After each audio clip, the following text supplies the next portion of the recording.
பொட்டுக்கடலை வடை எப்படி செய்யலான்னு பார்த்துருவோம்.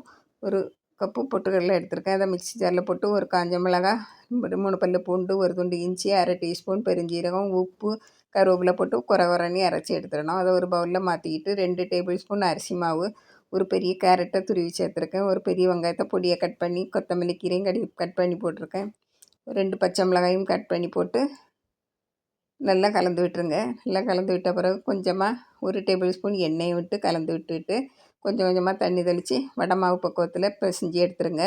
நல்ல மாவு நல்லா கெட்டியாக இருக்கணும், நல்லா கொஞ்சம் இலக்கமாக இருக்கக்கூடாது. வடை எண்ணெய் குடிக்கும். இப்போ சின்ன சின்ன வடைகளாக தட்டி மீடியமாக காஞ்ச எண்ணெயில் போட்டு பொரிச்சு எடுக்கணும். திருப்பி திருப்பி போட்டு பொரிச்சு எடுங்க.